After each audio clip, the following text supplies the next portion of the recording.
The Old Woman in the Attic is a classic horror story that has been told for generations.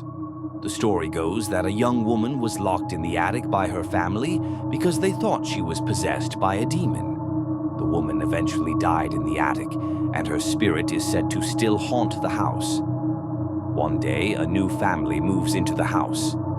The young daughter, Emily, starts to hear strange noises coming from the attic. She is afraid to tell her parents, but she eventually does.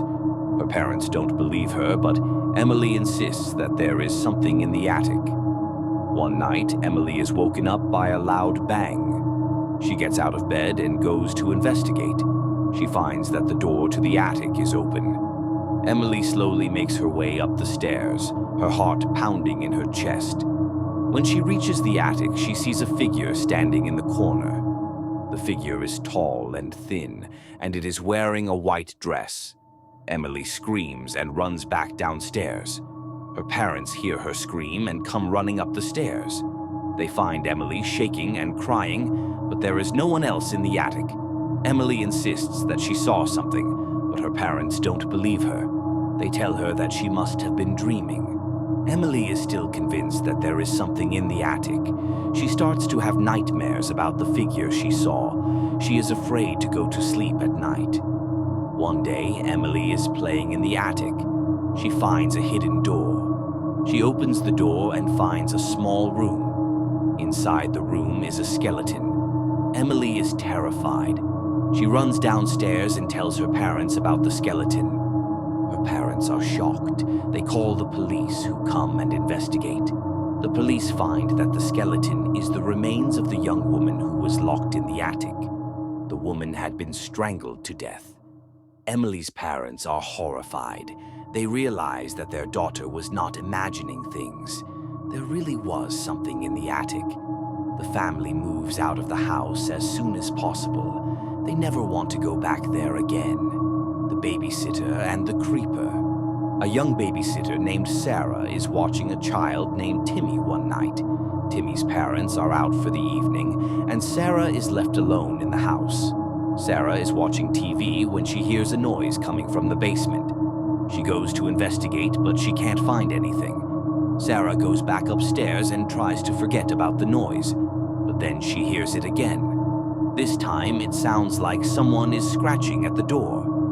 Sarah is scared, but she tries to stay calm. She calls Timmy's parents, but they don't answer. Sarah decides to go downstairs and check the basement again. She opens the door slowly and peeks inside. She sees a pair of glowing red eyes staring back at her from the darkness. Sarah screams and slams the door shut. She runs back upstairs and locks herself in the bathroom. She calls Timmy's parents again, but they still don't answer.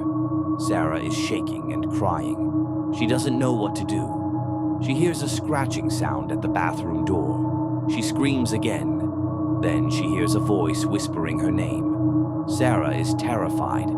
She doesn't know what to do. She hears the doorknob turning. Sarah screams as loud as she can. Then she hears a loud crash. Sarah is too scared to open her eyes. She hears footsteps coming closer. Then she feels a cold hand touch her shoulder. Sarah screams and faints. When Sarah wakes up, she is in a hospital bed. Timmy's parents are sitting next to her. They tell her that they found her unconscious in the bathroom. Sarah asks them what happened. They tell her that they don't know. Sarah is still scared. She doesn't want to go back to that house. She never babysits again. The Hitchhiker. A young woman named Emily is driving home late one night. She is tired and wants to go to bed. As she is driving, she sees a man standing on the side of the road. He is waving his arms and trying to flag her down. Emily is hesitant, but she decides to stop. The man thanks her and gets into the car. He introduces himself as John. Emily and John start talking. John seems like a nice guy. He tells Emily that he is a writer and that he is working on a new novel. Emily is interested in John's story. She tells him that she is a writer too. They talk for a while, and Emily starts to feel comfortable with John. John asks Emily if she wants to go to his house.